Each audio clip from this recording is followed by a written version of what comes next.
নাম কি বেলপাতা তো কৃষ্ণ পূজা লাগে না, কিন্তু নাম যদি একটা বেলপাতা লাগে, এটা পূজারি গোপনে দেখ আর কাউকে আনিয়ে দেখ, একটা বেলপাতা লাগে। কেন লাগে বলুন তো? ওই যে তারক ব্রহ্ম নাম, ওই যে তারক আসে, ওই তারককে একটা বেল, তারক সন্তুষ্ট কিসে? বেলপাতা। তারক সন্তুষ্ট বেলে, তুলসী সন্তুষ্ট জলে। হ্যাঁ, তারক সন্তুষ্ট বেলে আর তুলসী সন্তুষ্ট জলে, আর নারায়ণ সন্তুষ্ট তুলসীর স্পর্শ বেলে। নারায়ণ সন্তুষ্ট তুলসীর স্পর্শ বেলে। এই কথাগুলো মনে রাখতে হবে। তারক সন্তুষ্ট বেলে, তুলসী সন্তুষ্ট জলে। জলে বৈশাখ মাসে অনেকে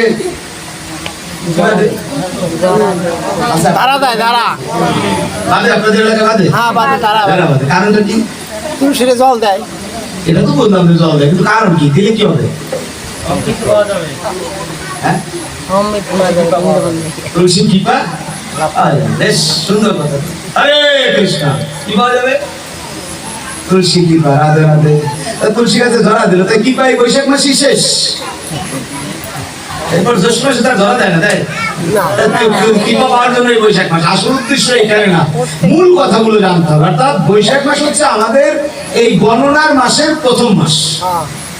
পঞ্জিকার মধ্যে, পাঁজির মধ্যে নাকি? পঞ্জিকার মধ্যে আমাদের প্রথম মাস কি? আর বৈদিক মতে প্রথম মাস কি? কেশব মাস। বৈদিক মতে প্রথম মাস কি? কেশব। আর শেষ মাস হচ্ছে দামোদর। সারা বছরে কিছু না করলাম, শেষ মাসে এসে অন্তত একটু ভজন পূজা বেশি করলাম, এই জন্য দামোদর মাসে একটু ভজন পূজা বেশি। শেষ মাসের নাম প্রথমে ললাটে কেশবায় নাম, তাহলে শুরু কোন জায়গা দিয়ে? কেশব। তাহলে প্রথম মাসের নাম কি? কেশব। আর আমাদের এই লৌকিক মাসগুলোর মধ্যে প্রথম মাস কি? বৈশাখ মাস। আমরা তো লৌকিক জীবনেই বাস করি, জড় জগতেই বাস করি। তাই বৈশাখ মাসের যে ব্যক্তি এই বৈশাখ মাসে তুলসী গাছে 1 মাস ব্যাপী জল দেয়, তার ওই 1 মাস জল দিলে একটা অভ্যাস হয়ে যায়। অর্থাৎ ওই 1 মাস জল দাও, ওই দিতে দিতে তোমার প্রতি 1 মাসে অভ্যাস হয়ে যাবে। এরপর জ্যৈষ্ঠ, আষাঢ়, শ্রাবণ যাই আসুক, এই মাস যখন দিচ্ছি সারা বছর একটু তুলসী গাছে অভ্যাসে পরিণত করা। 2 নাম্বার 2, আরেকটু বিজ্ঞান বলছে বলে এটাই না, আরো কিছু কথা আছে। বলে কি? এই সময় খরতাপ যেমন চলছে, খরতাপ এবং রৌদ্রের বৃষ্টিহীনতা বেশি থাকে। একটা তুলসী গাছ কোনো মঠে, মন্দিরে, কোনো জায়গায় লাগানো থাকলে ও চিরাত জলের অভাবে কি হবে? মারা যাবে। তাই যদি ঝরার প্রচলন চালু হয়, তাহলে ওই প্রতিদিন ফোটায় ফোটায় একটু একটু জল দিলে কি হবে? অন্তত তুলসী গাছটা বেঁচে থাকবে।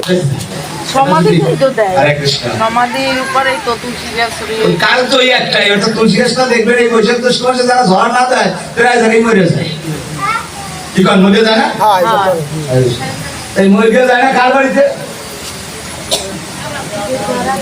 যারা একটু ঝরা দেয় রাতে রাতে। অতএব এ হচ্ছে বিজ্ঞান সম্মত দৃষ্টি। এরপর অন্যান্য দৃষ্টি আরো রয়েছে, বিদায় করে হইব। আসুন যাই হোক, তাহলে অভ্যাসে পরিণত করা। আজকে নিখিলদা সকালবেলা একটা কথা বলছে, আমার খুব ভালো লাগছে, এবং এটা বাস্তব। এই যে দেখেন বাড়ির সামনে 2টো মঠ করছে, করছে না?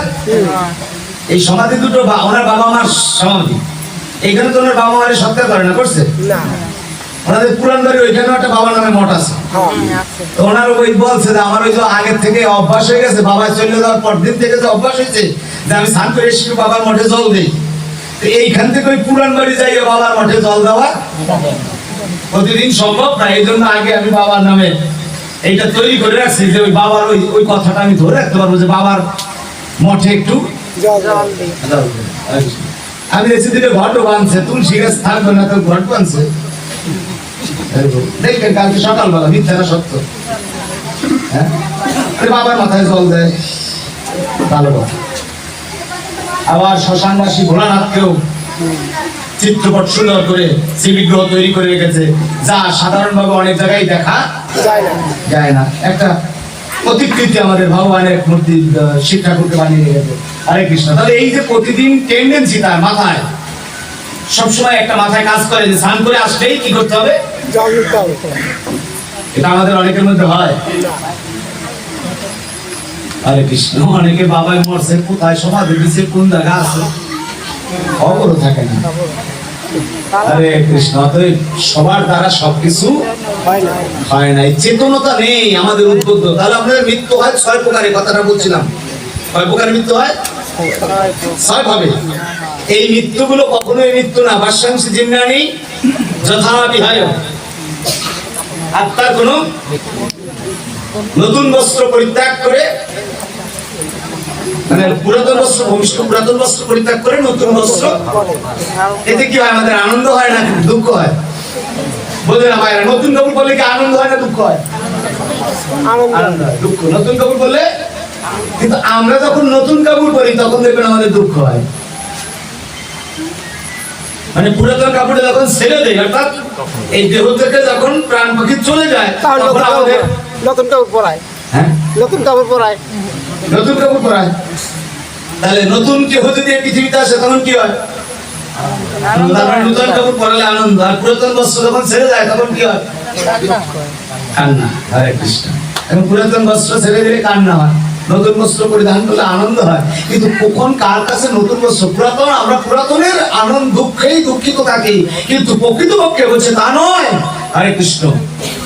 যদি তুমি আধ্যাত্মিক চিন্তা করো, যদি পারমার্থিক শক্তিকে জাগৃত করার চেষ্টা করো, তাহলে তুমি পরম করুণাময়ের কাছে প্রার্থনা করেছে, যে গেছে তার জন্য কান্না নয়, বরঞ্চ তার জন্য প্রার্থনা করো। কি প্রার্থনা করবে? হে গোবিন্দ, যাকে তুমি নিয়ে গেছো এই জগৎ থেকে, স্বর্গবাসী করো, তাকে তুমি তোমার চরণে আশ্রিত করো। কিন্তু আমরা তো মায়ার জগতে বাস করি, পারি না।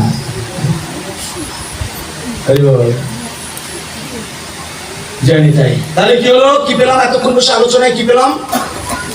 এই যতক্ষণ আলোচনা করলাম এ থেকে একটা নির্দেশ তো পেলাম। সারাদিন বকবক করলাম, কিন্তু একটা সার অংশ তো তুলে নিতে হবে। তাহলে আজকে যেটুকু আলোচনা হয়েছে এর থেকে কি কি বুঝলাম?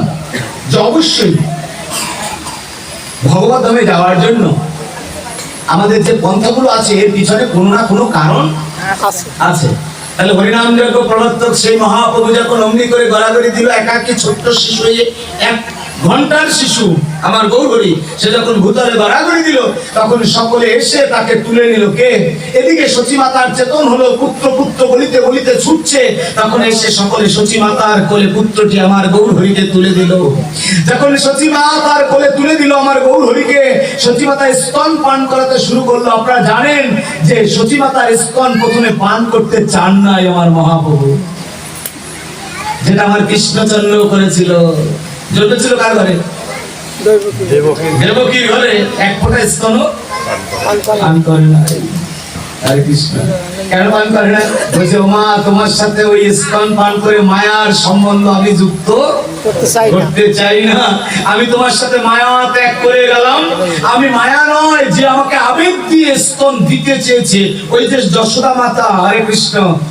উনি পূর্ব লীলায় পুত্র পেতে চেয়েছিল, স্তন দিতে চেয়েছিল, পুতনা চেয়েছিল। অমন সুন্দর পুত্রকে যদি আমি স্তন পান করাতে পারতাম। হ্যাঁ, হরে কৃষ্ণ। পুতনাকে বলছে, ও পুতনা, তোর মনের বাসনা আমি পূর্ণ করব।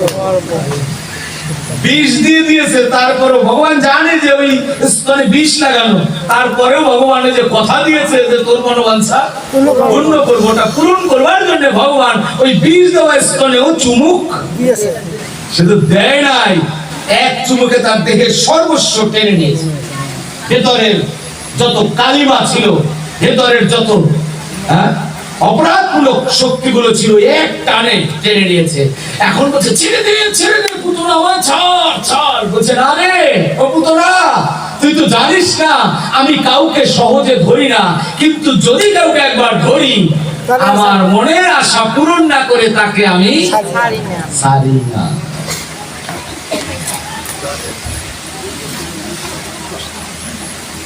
কৃষ্ণ যখন গুরু দক্ষিণে দিতে চেয়েছিল, রাধে রাধে, তখন গুরু পুত্র 100 বছর আগে তো মারা গেল। 7 বছর পূর্বে মম পুত্র মরে, সেই পুত্রকে দাও ফিরে। গুরুদেব 100 বছর আগে গুরুদেবের পুত্র মারা গেছে, সেই পুত্রে ফিরে দিল কৃষ্ণ। যখন কৃষ্ণ ফিরে দিল, গুরুপুত্র নিয়ে এলো, তখন গুরুদেব তো চিনতে পারলো না। গোড়া থেকে না বললে সবাই বুঝবো না। 6 পুত্রটা। হরে কৃষ্ণ। যাই হোক, এবার ওই ধুলার মাঝে যখন গড়াগড়ি গেল আমার মহাপ্রভু, তখন মহাপ্রভুকে কোলে তুলে দিল সচিমাতা। সচিমাতা স্তন পান করলো না। সচিমাতা তখন ডাক দিয়ে বলছে, হ্যাঁ গো, কোন পুত্র দিলি মম কোলে? হ্যাঁ, স্তন না নিল মুখে তুলে। এবে অমৃত পয়ধারা না করিলে পান কি করে বাঁচাবে আমার এই নবজাতকের প্রাণ। তখন ওই নব শিশুকে বুকে নিয়ে কখনো আদর করে কখনো চুম্বন খায়। বাবা সোনারে আমার স্তন কেন খাচ্ছিস না? দেখবেন ওই নবজাতক শিশুকে কেউ তখন স্তন টিপে টিপে একটু দুধ খাওয়ানোর চেষ্টা করে, কিন্তু তাও আমার গৌরহরি পান করেনি। যখন গৌরহরি পান করতে কোন রকম চাইনি, তখন ওই সচিমাতা হাত জোর করে বলছে, হে নবজাতক শিশু। এখন ওই নবজাতক বলতে তো আর ওরকম পারেনি, তিনি তখন নারায়ণের প্রতিকৃতি ছবি রেখে বলছে, হে নারায়ণ, আমার পুত্রটি স্তন পান করছে না, তুমি কি পা দান করো যাতে আমাদের পুত্রটি স্তন পান করো। আর বৈকুণ্ঠের নারায়ণ তখন ওইখান থেকে একটা কৃপা দান করলেন। কাকে? নিজেকে, নিজে আশীর্বাদ নিজের মধ্যে নিজেকে কৃপা দান করে। কিরকম জানেন? সূর্যের আলো ছাড়া যেমন আমরা সূর্য দর্শন করতে পারি না। বুঝেছি কথাটা? সূর্যের আলো না হলে সূর্য আছে এখন? কথা বলেন। না, নাই। রাতটা এই জায়গা নাই, আর একটা আছে না নাই? আছে, এই জায়গা নাই। যারা পড়াশোনা করো তারা কও, সূর্য আছে না নাই? অবশ্যই সূর্য আছে। সূর্য কোনোদিন অস্তমিত হয় না। না, এই জায়গায় নাই। ভূপৃষ্ঠের এক পাশ থেকে আর এক পাশে চলে যায়, আর এক পাশ থেকে এই পাশে চলে আসে। তাহলে সূর্য আছে, কিন্তু আমরা দেখি না। কেন দেখি না? অর্থাৎ সূর্যের আলো আমাদের ভূপৃষ্ঠের এ পাশে এখন নাই। নাই। তা যে পাশে আলো নাই সে পাশে সূর্য দেখা যায় না। যায় না। যেখানে কৃষ্ণের করুণা, নিজেকে নিজে করুণা না করলে কৃষ্ণকেও চেনা যায় না। আপনি কৃষ্ণ, আপনি শক্তির দ্বারা নিজের উপর নিজের করুণা বর্ষিত হলে তখনই কৃষ্ণ চেনা যায়। তাহলে কৃষ্ণ কখন করুণা বর্ষণ করে? বলছে, এবে সদা ভক্ত হৃদয় স্তম্ভে সদদাতিকম কৃপায় আসিত। যদি কোনো ভক্ত আমার কৃপা পেতে চায়, অনুগ্রহ পূর্বক আমাকে পেতে চায়, আমি আমার প্রাণবন্ত কৃপা আশীর্বাদ তার নয়ন বাড়িতে দান করলে তখনই তিনি আমাকে দর্শন করতে পারে। আর সেটা না হলে কি দেখবো? ছবি কি দেখলাম? নয়ন মুদিলে তোমার মূর্তি আমি দর্শন যেন পাই। কি করলে দর্শন হবে? হে মায়েরা, কি করলে দর্শন হবে? নয়ন তো বুঝলে দর্শন হবে। হরে কৃষ্ণ। যদি আপনি ভক্তি দিয়ে কোনো সময় প্রণাম করেন, আর অনেক আছে ঠাস করে প্রণাম করেন। ঠাস করে প্রণাম বুঝলেন? সেবা দিতে হবে। এই ঠাস করে তরমুজের টানে রাতে রাতে তরমুজটা ঠিক ঠাস করে সবাই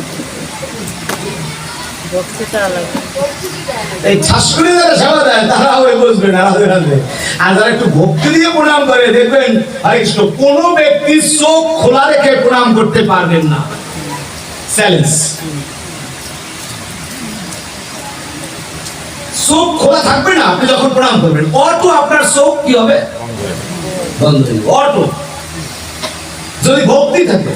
আর যদি ঠাস করে প্রণাম করে আমার মতো যারা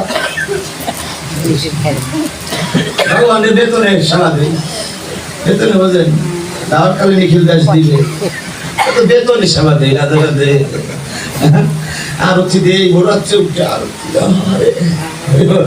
বেতনে পয়সায় রাধে রাধে, কাজের বেলায় ঠন ঠন।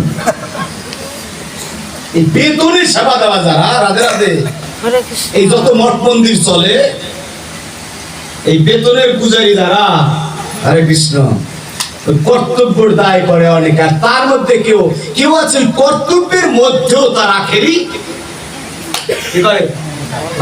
হরে কৃষ্ণ। ওই কর্তব্যের মধ্যে তার আখের গুছায় রাধে রাধে। অর্থাৎ তার নিজস্ব কিছু ধন ওখান থেকে, বাংলা একটা কথা আছে, পরের চাল পরের কলা বর্ত করে রামমালা, রাধে রাধে। তাই ওই পরের বাড়ি আসি, পরের ঘট, পরের মালা, পরের তিলক, পরের কলা, পরের সিরা, পরের দই। হরে কৃষ্ণ। আমি একটু নিবেদন করে নিজেও খাই, তোমারও দেই। মাঝখান দিয়ে একটা কাজ হয়। কি কাজ হয়? নিজের হাতে দুটো তুলসী ভগবানের চরণে দেওয়া হয়। এইটুকু আমার লাভ, এইটুকু কি আমার লাভ। হরে কৃষ্ণ। এই জন্য বলি বাবা, এই যারা, এই যে পুরুষ যারা আছেন, সারা জীবন স্ত্রীকে খাওয়াইবেন, সারা জীবন টাকার পেছনে ছুটবেন, হরে কৃষ্ণ, কিন্তু আপনার ধন কিন্তু জমা হবে না। এত বান্ডিল রেখে যাবেন, 1 টাকাও আপনার নয়।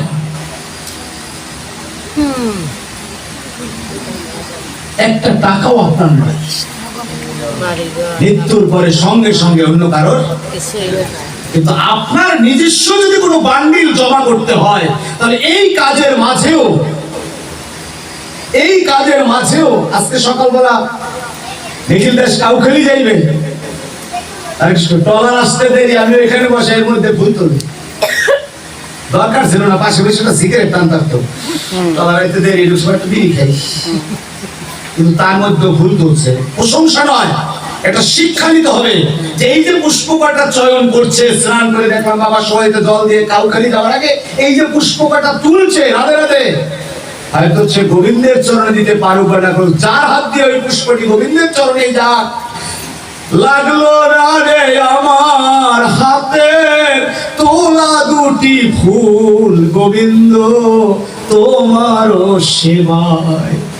হে পুরুষ, পরের গোলামি করে যাচ্ছি আমরা পুরুষেরা, নিজে কিছু করুন। এখনো অনেক পুরুষ আছি, এই জীবনের অর্ধেক বাঙালি বেলা চলে গেছে, একদিন দুটো পুষ্প চয়ন করে নিজের হাতে একদিন গোবিন্দের চরণে দেই নাই। আছে না নাই? কথা বলেন, কি হবে জীবন দিয়ে? অনেক আছে বৈষ্ণব সবাই যায়, কীর্তনে যায়, রাধে রাধে সন্ধ্যা করি, কোথায় যাবা? ওই উত্তর পাড়া আজকে কীর্তন, পরের দিন কোথায় যাও? দক্ষিণ পাড়া। হরে কৃষ্ণ, এ পাড়া ও পাড়া সে পাড়া, সারা বছর কীর্তন করে বেড়াই, হরে কৃষ্ণ হরিল লুড়ে যায়, ডাঙ্কা বিড়াই, কিন্তু ভগবানের জন্য নিজে কিছু করি লাভ হবে? এই জন্য আসুন, যারা পুরুষ আছি তাদেরকে বলি, বাবা সারা জীবন গোলামি করে তো যাচ্ছেন, ওই গোলামির ফাঁকে একদিন চেষ্টা করে দেখুন, দুটো পুষ্প চয়ন করে নিজের হাতে একদিন একটু স্নান করে গোবিন্দের মন্দিরে গিয়ে বলেন না দু একদিন, গোবিন্দ এসেছিলাম তোমার সেবা করবার জন্য, কিন্তু আমি তো সুযোগ পাচ্ছি না, করতে পারছি না, আজকে একটা পুষ্প তোমাকে দান করলাম। গোবিন্দ শেষের দিনে হিসাব যখন চিত্রগুপ্তকে জিজ্ঞেস করবে কি করেছে, তখন চিত্রগুপ্ত একটি দিনের কথা অন্তত তুলে ধরবে, একটি দিনের কথা তুলে ধরে বলবে, একটা দিন হলেও তুমি অন্তত গোবিন্দের চরণে ভক্তি করবো, নিজের হাতে তুলে পুষ্প নিজে দিয়েছো, অতএব সেই দিন দেওয়াতে বলবে, রে তোর তো একটি দিন মন তৈরি হয়েছিল, তাহলে তোকে আমি সেই জায়গায় পাঠাই যেখানে গেলে তোর এই মনটা আবার জাগ্রত হয়ে যায় গোবিন্দ সেবার জন্য। জয় নিতাই। এখানে যতক্ষণ থাকবো না মনে হবে আসলে তো ঠিক, এটাই তো করা উচিত ছিল, জীবনে তো এটা করলাম না, কিন্তু এই যে কালকে বলছিলাম না গেট পর্যন্ত, আর ওপাশে গেলেই সঙ্গে সঙ্গে দলিলের কথা মনে পড়বে।